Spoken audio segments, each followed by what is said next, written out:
요즘 부동산 정책으로 어디에 투자를 해야 할지 갈피를 못 잡는 분들 정말 많습니다. 주요 투자처로 생각했던 곳들이 규제로 묶이면서 혼란스럽고 당혹감을 감추지 못하는 분들도 많죠. 최근 정부는 불과 몇 달 사이 3번의 굵직한 부동산 정책을 내놨습니다. 6월 27일, 9월 7일, 그리고 10월 15일. 이 3번의 흐름을 보면 정부가 앞으로 어떤 방향으로 가려는지 명확히 읽을 수 있습니다. 그걸 알아야 우리도 다음 투자 전략을 세울 수 있겠죠. 1. 627 대책. 대출 규제 강화, 시장 과열, 진압 목적. 첫 번째, 627 대책은 정부가 투기 수요를 차단하고 시장 과열을 진정시키겠다는 명분으로 내놓은 초강도 금융 규제였습니다. 2025년 상반기 서울 아파트 가격이 급등하며 거래 절벽 속 최고가 거래가 24%를 차지할 정도로 투기 열기가 과도해졌기 때문이죠. 그래서 6월 27일 정부는 수도권 규제지역 주택담보대출을 6억으로 상한, 다주택자 주담대 전면 금지, 전세대출 보증 비율 90%에서 80% 축소 등 강력한 조치를 단행했습니다. 쉽게 말하면 영끌 갭 투자는 이제 불가능하게 만들겠다는 메시지였습니다. 하지만 여기서 중요한 점이 하나 있습니다. 규제의 칼날은 아파트, 특히 고가 아파트에 집중되었고 빌라, 다세대 다가구 등 비아파트 주택은 상대적으로 규제 사각지대에 놓였습니다. 즉, 아파트 투기는 막되 빌라 시장은 방치하겠다는 무언의 신호를 준 셈이었죠. 이 대책 직후 시장은 급속히 얼어붙었습니다. 서울 아파트 거래량은 발표 후 2주 만에 74% 급감, 가격 상승률은 6월 말 하락세로 전환했습니다. 거래 절벽이 더 깊어졌지만 규제가 덜 미친 빌라, 지방, 상업용 부동산 쪽으로 자금이 서서히 이동하기 시작했습니다. 결국 627 대책은 대출 규제라는 이름으로 시장을 진정시켰지만 동시에 다음 단계의 자금 이동, 아파트에서 비아파트로 예고한 전환점이 되었습니다. 2. 97 대책, 공급 확대와 민간 참여. 두 번째 97 대책은 정부가 이제는 공급을 늘려서 시장의 불안을 잡겠다는 방향으로 선회한 시점이었습니다. 그동안은 금리, 대출, 수요 조절로 시장을 눌렀다면 이 시기엔 공급 자체를 늘리는 물량 중심의 대책이 핵심이었죠. 그래서 정부는 공공택지뿐 아니라 민간 기업이 참여할 수 있는 공급 구조를 열어줬습니다.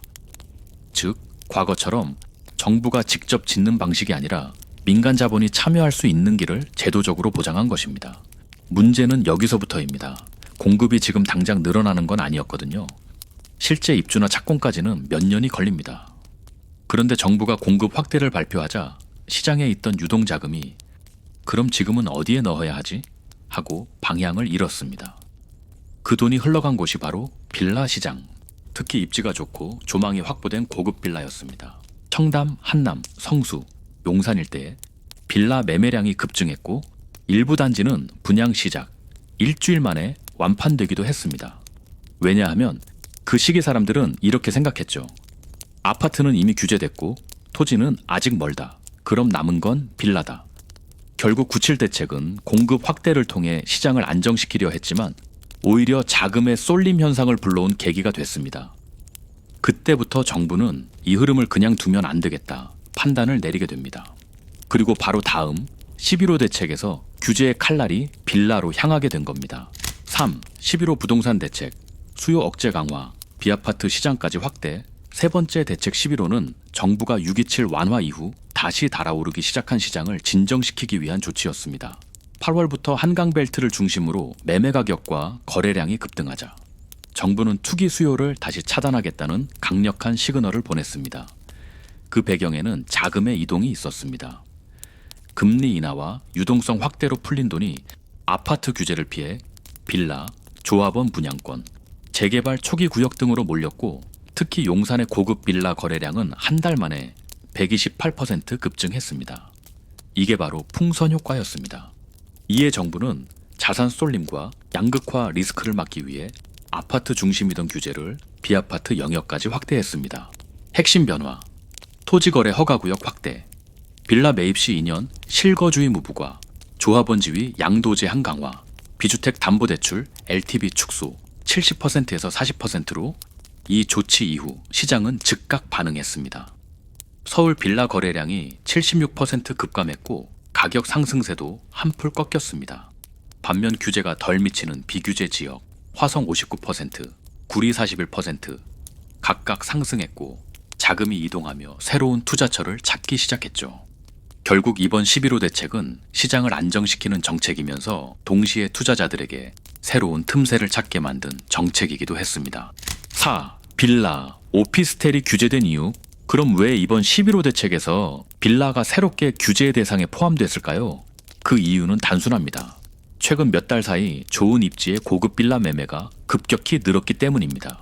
특히 강남, 한남동, 성수, 용산, 한강변 일대의 고급 빌라로 투자 자금이 빠르게 몰렸습니다. 이른바 도심 내 대체 투자처였던 겁니다. 아파트는 이미 규제로 묶여 있었고 토지는 아직 개발까지 시간이 필요하니 그 중간 단계에 있던 빌라 시장이 임시 피난처 역할을 했던 거죠. 정부 입장에서는 이런 흐름이 불안했습니다. 자금이 단기 차익을 노리고 특정 지역에 쏠리고 있다. 결국 시장의 과열을 막기 위해 빌라를 규제 대상에 포함시킨 겁니다. 그런데 흥미로운 건 주상복합과 오피스텔은 이번에도 규제에서 빠졌다는 점이에요. 이유는 뚜렷합니다. 바로 토지 지분의 차이입니다. 빌라는 대지 지분이 넓습니다.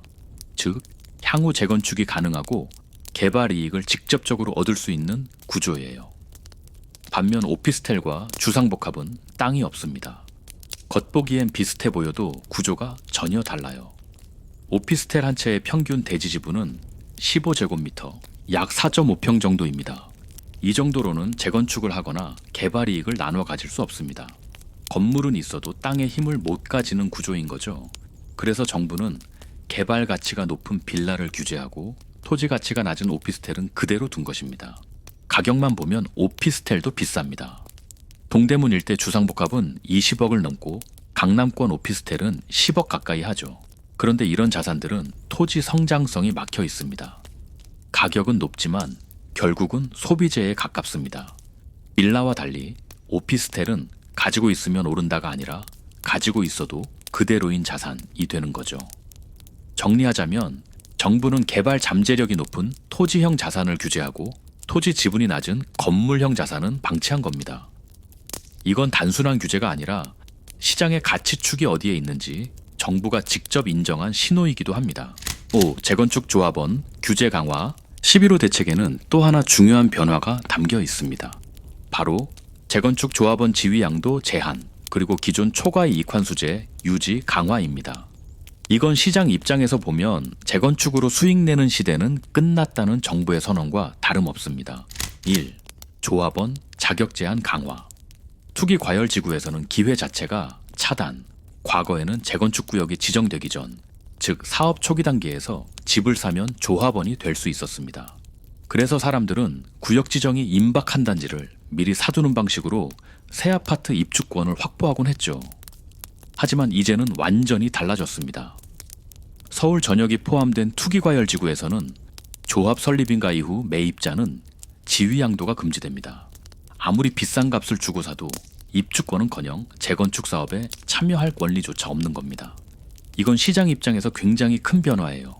투자자 입장에서는 타이밍이 조금만 늦어도 완전히 막히는 구조가 된 거죠. 결과적으로 재건축 구역의 매물은 단순한 노아파트로 전락했습니다. 가격 상승, 기대감이 사라지면서 거래도 줄고 10월 기준 30% 하락, 시장 유동성도 급격히 식어버렸습니다. 2. 초과이익 환수제, 이익이 아니라 세금으로 돌아간다. 두 번째는 기존 초과이익 환수제의 유지, 강화입니다. 이건 정부가 재건축으로 생긴 개발 이익을 세금으로 거둬들이는 제도죠.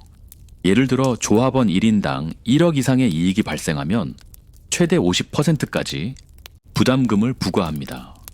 3억의 이익이 생기면 약 1억 5천만 원 환수를 해야 하고요. 5억의 이익이 생기면 2억 이상 세금을 납부해야 합니다. 즉, 수익이 커질수록 부담도 함께 커지는 구조입니다. 문제는 이 제도가 투기 방지라는 명분으로 도입됐지만 실제 현장에서는 조합원의 실질 이익을 거의 없애버렸다는 점이에요. 결국 조합원의 수익이 아니라 정부의 세수로 돌아가는 구조가 되어버렸습니다. 사업성이 줄면 조합은 추진 의지를 잃고 결국 재건축은 멈춘 도시 프로젝트가 되어갑니다. 3. 안전진단 기준 유지, 70% 구조, 안전성, 사실상 불가능한 허들. 세 번째는 기존 안전진단 기준의 유지입니다. 과거에는 노후도가 높으면 쉽게 재건축 판정을 받을 수 있었습니다. 하지만 2023년 개편 이후 구조 안전성 비중이 70%로 상향되었습니다. 쉽게 말해 외벽이 무너지지 않으면 재건축은 허용되지 않는다. 이 수준입니다. 그래서 지금 서울 곳곳의 40년 넘은 아파트들도 재건축 불가 판정을 받는 경우가 많습니다. 낡았지만 무너지지 않았다는 이유로 계속 버텨야 하는 상황인 거죠. 4. 분양가 상한 재현행 유지 플러스 조합원 1주택 제한, 사업성 저하. 재건축의 수익 구조는 조합원 분양 플러스 일반 분양이익으로 구성됩니다. 그런데 지금은 분양가 상한제로 수익률이 크게 떨어졌고 11호 대책에서 조합원 1인당 1주택 제한까지 추가되었습니다. 결국 사업을 진행해도 남는 게 거의 없는 구조가 된 겁니다. 돈을 벌기 위해 시작한 사업이 이익 없는 공익 사업이 되어버린 셈이죠. 6. 남은 시장, 바로 토지. 이제 질문은 하나로 좁혀집니다. 그렇다면 지금 자금은 어디로 가야 할까? 답은 명확합니다. 바로 토지 시장입니다. 지금의 토지 시장은 과거 아파트 시장이 막 열리던 시기와 비슷합니다. 1980년대에서 1990년대 초 서울 강남 개발 초기처럼 아직은 비어 있지만 곧 도시가 될 땅을 선점하던 흐름이 지금 다시 지방 역세권과 산업벨트 주변에서 나타나고 있습니다. 즉, 도시지역이 아닌 땅이 도시지역으로 바뀌는 그 전환의 순간. 그게 바로 토지 투자에서 가장 큰 수익이 발생하는 지점입니다. 1. 도시 확장의 중심, 역세권 개발. 지금 정부가 가장 강하게 밀고 있는 방향은 역세권 고밀도 개발입니다. KTX, GTX, 서해선, 수도권 전철 등 교통망 확충을 중심으로 도시를 넓히는 방식의 성장 전략을 쓰고 있습니다. 이제 개발의 축은 서울 내부가 아니라 서울과 연결되는 축선으로 옮겨가고 있습니다. 즉, 교통이 닿는 곳은 곧 도시가 됩니다. 당진 성문산단, 평택지제, 송산 그린시티, 대곡소사선 주변 등이 대표적인 예죠. 특히 당진 성문산단은 아직 토지지만 여기 착공되는 순간 도시의 프레임으로 편입됩니다. 그 시점이 바로 토지 가치가 폭발적으로 상승하는 순간입니다. 이 개발 방식의 변화, 환지. 예전에는 수용 방식, 즉 정부가 현금을 주고 땅을 강제로 매입하는 방식이었습니다. 이때 보상 기준은 공시지가라 시세보다 턱없이 낮은 보상가로 인해 갈등이 많았죠. 그런데 이제는 입체 환지 방식으로 바뀌고 있습니다.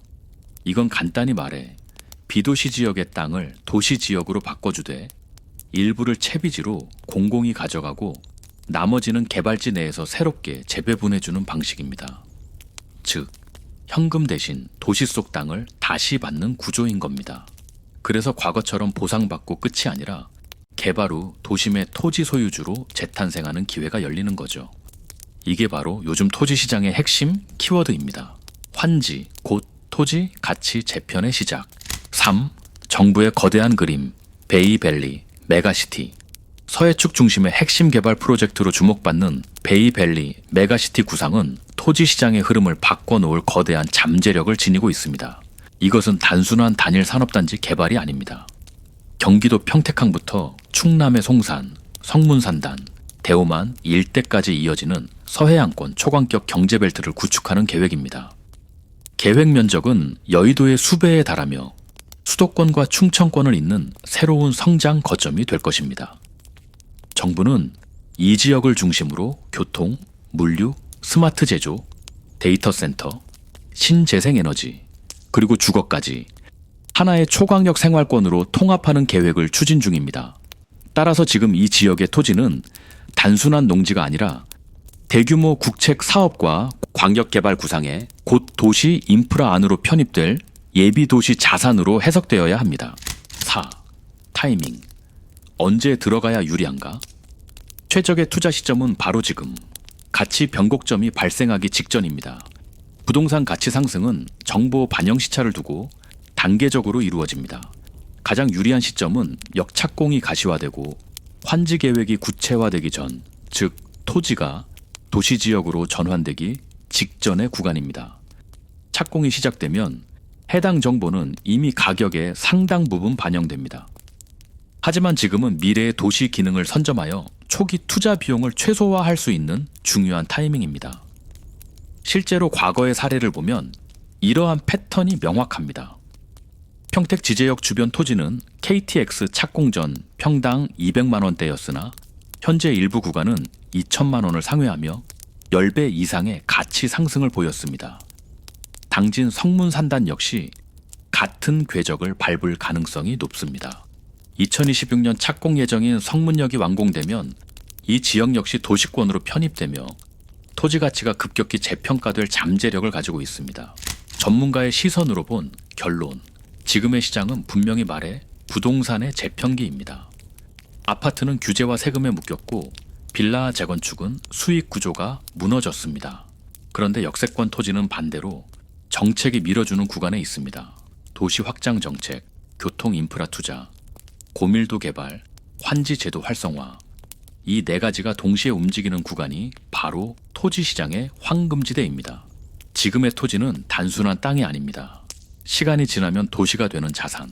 그게 바로 지금 우리가 이야기하는 투자 타이밍입니다. 7. 요약하자면 아파트는 이제 규제에 완전히 묶였습니다. 세금 강화, 조합원 제한, 분양가, 상한제까지 움직일 수 없는 구조가 된 겁니다. 오피스텔은 토지 지분이 너무 낮아 성장성이 제한적입니다.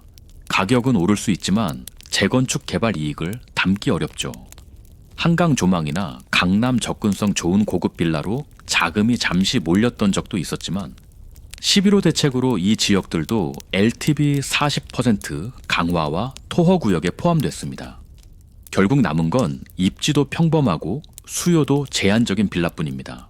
즉, 빌라 시장은 이미 투자 매력 자체가 사라진 상태입니다. 결국 남는 건 단 하나, 도시로 바뀌는 토지입니다. 이 시장은 더 이상 투기판이 아닙니다.